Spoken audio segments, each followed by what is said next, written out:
Harka fuunee daawwattootaa fi hordoftoota AGM akkam jirtan nageenya rabbii guddaan bakkuma isin jirtanitti isinirraa haa jiraatu jecha AGM irraa odeeffannoo guyyaa irraa qabadhee isiniif dhiyaadheeti jira. Odeeffannoo kana kan gama keessan dhiyeessu obboleessa keessan Tolchaa Hussein Maddaati. Odeeffannoo kennaa guyyaa har'aa keessatti odeeffannoo ajaa'ibaa shamarran biyyoota Arabaa garaagaraa keessa jiraatan garee lamatti wal qooduudhaan gareen tokko miseensa 14 kan qabu fi gareen tokko miseensa 39 kan of keessaa qabu waan raajii gurguddaa lama dalaganiitii jiru. Raajii isaan dalagan kanaa fi beekamtii isaan Jawaar irraa argatanis gurra isin buufna. Ichi dabaluudhaan immootu Patriarkiin Bataskaanaa Ortodoksii Tawaahidoo Itoophiyaa afuraffaan du'aan addunyaa kanarraa baqataniitii jiru. Waa'ee kabajamoo Patriarkii kanaas gurra isin buufna. Odeeffannoo kennaa irraa maahitiin UN'n yeroo mormii yeroo ibsutti bulchaan yookaan pirezidaantiin Raashiyaa Vladimir Putin qoqqobbii dabaltanii dubbiin hammeessinaa yookaan dachii kanarraa isin balleessaa Ruusiyaa irratti qoqqobbii dabalataa kenna jettanii tarkaanfii Ruusiyaan fudhattu ufitti in hammeessinaa jechuudhaan Vladimir Putin pirezidaantiin Federeeshinii Raashiyaa akeekkachiisee jira.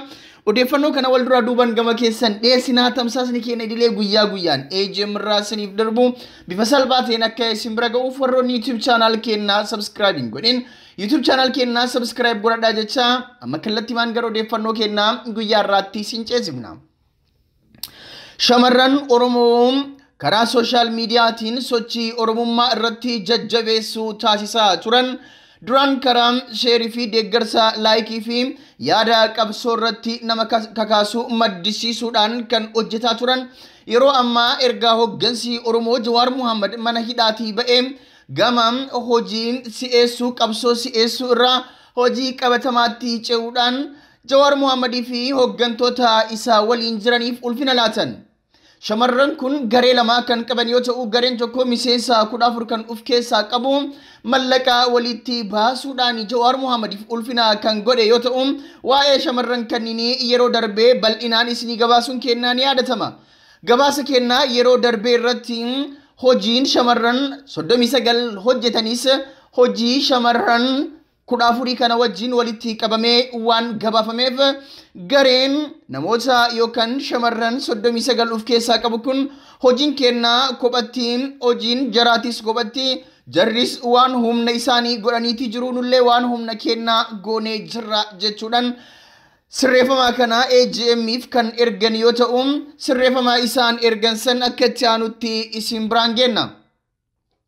Shamarran kunniin biyya Arabaa garaagaraa keessa kan jiran yoo ta'u karaa WhatsApp'tiin garee ijaarratanii hoggantoota qabsoo Oromoo mana hidhaatti waggaa tokko ol dabarsan kana kabajaa fi ulfina isaan malu amma ta'e tokko haalaan nuuf jechuudhaan erga wal mari'atanii shamarran 39 walitti qabamuudhaan mallaqa walitti bubbuusanii abbaa qeerroo Oromoo Jawaar Muhammadii fi warra isaa wajjin jiruuf bullukkoo yookaan wayyaa fardaa fi gaachana Jawaar Muhammadii fi warra isa wajjin jiran warra akka Baqqalaa Garbaa fi Hamza Booranaa fa'a ulfina laataniitii jiru.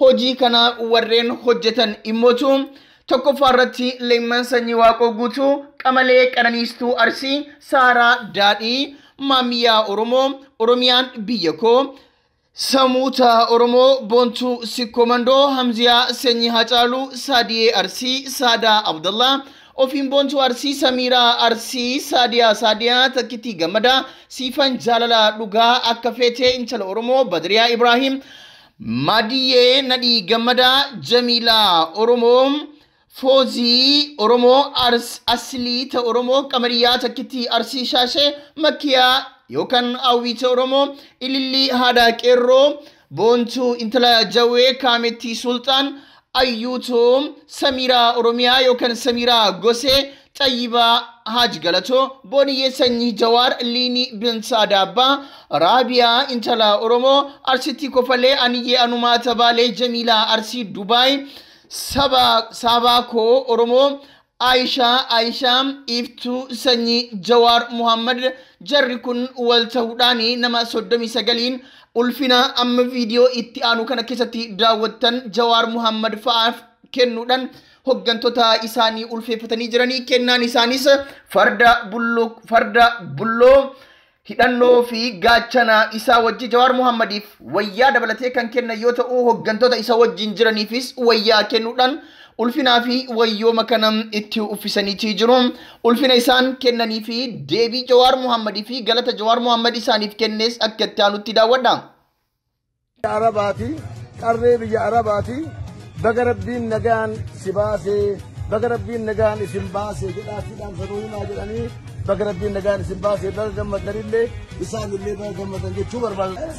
Gaafa dura wayimmannee galleerraa kaasuuf manni keenya Saawudii biyyoota arabaa jiru gargaarsa addaa ni godhu. Haalaan isaa guddachuu miti. Haala rakkisaan san keessatti nu gargaaranii yeroo hunda gargaarsi isaan nu kennan kan irra nama dhoorku, kan nama dhiigachiisu, kan hedduu gara tokkoon hamilee namatti kaasu, gara biraatiin immoo dhugaa isaanii tana, xaarii isaanii tana, fuuraa isaanii tana bakkaan ga'uu dhabuun kan irra nama kutu ture duris. Amma sanuma yeroo ammaa kana koo beektan sababa wal dhibbee biyya kanaatii fi biyya saniitiin lammiileen keenya hojiif jecha asii rakkatanii rakkoo jala deefaa biisan dhaqanii achitti immoo rakkoo hamaa keessa jiranii sanis furuudhaaf bifa adda addaatiin yaalii godhaa jirra. Haaluma san keessatti haala ammaata san keessatti illee keessattuu shamarran haala biyya san keessatti baay'ee rakkisaa ta'een jiraachaa saba isaaniitiif uummata isaaniitiif kabajaa Oromummaa fi Oromoof qabaniif kabaja dhugeeffannoo hoggana isaaniitiif qabaniif wanni isaan godhan baay'ee namatti ulfaata. Fuudhuunis dhiisuun namatti ulfaata. Fuudhuuf isaanirraa fuudhuun namatti ulfaata. Dhiisuuf immoo xaarii isaanii kana beekamtii kennuu dhabuun nama rakkisa. Kanaaf ulfaadhaa Rabbiin uummata keenyas isinis rakkoo kana keessaa baasee nagaa wal nu agarsiisu nullee aga dandeenyu sagal buunu keessa jirtutti isin hin dagannu saba keenya hin dagannu saba keenya hin gannu ija baannaa galatoomaa jedhan. Obboleewwan keenya bakka san jirani isaan biyya ormaa jiru rakkoo hedduu keessattuu jiranii yaadatanii amaanis hamileedhaanis maallaqaanis waan hundumaanis nu bira dhaabbatanii waan qaban irraa biyya ormaa keessatti rakkoo guddaa keessa ta'anii yaadachuu isaaniif baay'ee isaan galateeffannaa ammallee Rabbi nagaadhaan biyya isaaniitti haa galchu waan isaan hojjetan immoo Rabbi haa barakachiisu biyya isaaniitti isaan haa deebisu ayyeeqa kanuma jennaa galatoomaa isiniin jennaa isiniinis isaaniinis galanni haa galu. Dhageettanii gaa ulfaadha ilmaan teennaa bara dheeraa wajjin rakkattanii guutuma uummata wajjin rakkataa turtanii ijoolleen biyya Arabaa ofii keessaniitu rakkoo keessa jirtanii tola keessa hin jirtan akka isin jirtan hin beekaa isin keessa jiraadhee ture bakki isin itti hidhamtanillee bakki ijoolleen keenya itti hidhamtetti illee hidhamee hidhaa keessa ture quba qabaa rakkoo keessanii dhiphina keessan quba qabnaa fayyaa nuutaa ulfaadhaa galatoomaa akka nu argitanii kabajanii ergaa kunumaan guddoota keenya nu ergitan kan Rabbi isin haa ulfeessu rakkoo teessanillee Rabbi isin irraa furuu Rabbiin argitee bal'innaadhaan nagaadhaan argitee. Itti aansuudhaan gareen namoota 14 of keessaa qabu kan yeroo darbee gabaasa keessatti isiniif gabaafne sunniin illee sangaa korma akkasuma uffata wayyaa aadaa Oromoo kana Jawaar Mohammadii fi hoggantota isaa waliin jiraniif kennaniitii jiru. Hojii shamarran 14 yeroo darbee gabaasa keenya jalqabaa keessatti maqaa isaanii yaamne isiniif gabaafne kanas daawwadha. Egaan shamarran kun bifa kanaan hoggantota kennaa ulfeessaniitii jiru. Rabbi isaan haa ulfeessu. Akka isaan hoggantota kana kabajanitti Rabbi isaan haa kabajuun eebba hordoftoota isaanii sooshaal miidiyaa irratti hojii isaanii kana dinqisiifataniiti. Odeeffannoo kennaa itti aanuun Paatriyaarkiin Bataskaana Ortodoksii Tawaahidoo Itoophiyaa afuraffaan du'aan addunyaa kanarraa boqotan. Paatriyaarkiin Bataskaana Ortodoksii Tawaahidoo Itoophiyaa afuraffaan qulqulluun Abuunaa Maarqiyoos du'aan addunyaa kanarraa boqochuun gabaafame. Qulqulluun Abuunaa Maarqiyoos dhibee fayyaa torbaanota muraasa dura isaa mudateen hospitaala galanii wallaansi taasifamaafii tureeti jira. Akka lakkoofsa Itoophiyaatti bara 1980 Paatriyaarkii afuraffaa ta'anii kan muudaman qulqulluun Abuunaa Maarqiyoos dhiibbaa siyaasaa isaa mudatee irraa kan ka'e teessoo isaanii gadi dhiisanii biyya bahuudhaan baqattummaatiin biyya Ameerikaa waggoota baay'eef turaniiru. du'aan boqachuu paatriyaarkichaa dhagaamuu hordofee namoonni baay'een gadda isaanii ibsachaati jiru. Ministeerri muummee Abiyyi Ahmad du'aan boqachuu isaanii dhaga'uu kootti gaddi natti dhagaameera jedhaniiru. Sinodoosiin lamaan adda bahanii turan tokko akka ta'aniif qulqulluun Maarqiyoos gahee murteessaa baachuu isaanii ni yaadatama. Wanta jiru maraa qalbiin ilaaluun biyya isaanii kadhannaatiin gargaaraa turaniiru. Yeroo akkasii kana keessa isaaniin dhabuun miidhaa guddaadha. Hunda keenyaaf jajjabina hawwina jedhan muummee ministeera Itoophiyaa Dr. Abiy Ahmad. Qulqulluun Abuunaa Maarqiyoos Paatriyaarkii Bataskaana Ortodoksii Tawaahidoo Itoophiyaa afuraffaa ta'anii kan muudaman akka lakkoofsa Itoophiyaa hagayya 29 bara 1980 keessa yoo ta'u, Itoophiyaa keessatti teessoo isaanii irraa kan turan waggoota 3 qofaadha. Mootummaan Dargii kufee Addawaa'in yeroo biyyattii to'atetti ji'oota muraasa booda mootummaa haaraa irraa dhiibbaa siyaasaa isaan mudateera jedhameen teessoo isaanii gadi dhiisanii akka lakkoofsa Itoophiyaatti hagayya 28 bara 1983 keessa biyya baqachuu isaanii ni yaadatama. Abuunaa Maarqiyoos waggoota 26 Ameerikaa kan turan yoo ta'u, Sinodoosii Bataskaanitti biyya sanaa gaggeessaa turan. Ergaa ministeerri muummee Abiyyi Ahmad gara aangootti dhufanii booda yaalii araaraa taasisaniin akka lakkoofsa Itoophiyaa adoolessa 25 bara 2010 gara biyya isaaniitti deebi'uun isaanii ni yaadatama. Odeeffannoo kennarraa maahiitiin Puutiin ammallee UN doorsise. UN mormii wayitaa ibsutti Puutiin qoqqobbii dabaltanii dubbii waraana Raashiyaa fi Yuukireen kan hin hammeessina. Tarkaanfiin kennaa dhawaatuma isin qoqqobbii hammeessitaniin hammachaa deema jedhan abbaan Nikularaan sadarkaa tokkoffaa addunyaarraa jiru. Jaarmiyeen dhaabbata mootummoota gamtoomanii sagalee tokkoon gocha Raashiyaa yoo balaaleffatan pirezidaantiin Puutiin qoqqobbii dabaltanii dubbii hin hammeessinaa jechuun akeekkachiise. Pirezidaantiin Puutiin biyyoota tarkaanfii biyya isaanii mormaa jiraniin qoqqobbii dabalataa kaahuu haalicha hin hammeessa jedhan. Puutiin kana kan dubbatan walgahii mootummaan isaanii gaggeessuuf miidiyaan mootummaa Blue Russia 24 News tamsaase irratti.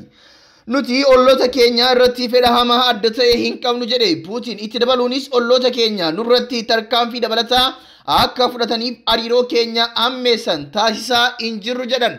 Hariiroo kana akkamiin nagaatti akka deebisnu irratti hunduu yaaduu qaba jedhan. Yaada nagaa waltumsinee hariiroo keenya nagaa jabeessina jedhan. Puutiin dubbii kana kan dubbatan wayitaa humnooti isaanii Yuukireen keessatti buufata niikulara guddicha Awurooppaa keessa jiru to'achuun gabaafamee addunyaa mormii cimseedha. Ministeeronni biyyoota lixaas Birolaasitti wal arguun haala Raashiyaa irratti dhiibbaa cimsan irratti mariitti jiru. Puutiin dubbii isaanii kana keessatti akkuma amma duraa jedhan turan Opereeshiniin waraana Yuukireen keessatti raawwachaa jiran gochaalee Federeeshinii Raashiyaa miidhan dhabamsiisuuf jedhan. Biyyoota isaanii waliin deeggarsa hin goone ofiis Raashiyaa miidhuuf ta'uu jedhan Puutiin. Miidhaan jiraatullee biyyi isaanii tarsiimoo fi gahumsa dhiibbawwan irraa gahaniif itti aggamaman keessaa ishee dabarsuun diriirsaa akka jirtu ibsaniiru. Kun kanaan osoo jiru manni maree nagaa mirga namoomaa UN guyyaa kaleessaa yaada murtee weerara Raashiyaa balaaleffatu sagalee caalmaan raggaasee komishinii addaa yakka waraanaa fi yakka namoomaa humnoota Raashiyaan raawwataman qoratu hundeesseera.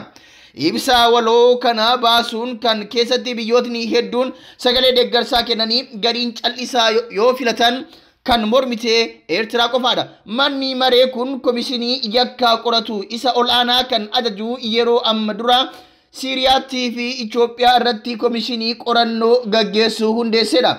Egaan daawwattoota fi hordoftoota keenya kabajamoo odeeffannoon keenya guyyaa irraa kana odeeffannoo biraatiin deebinee hanga wal agarutti nagaan nuuf tura.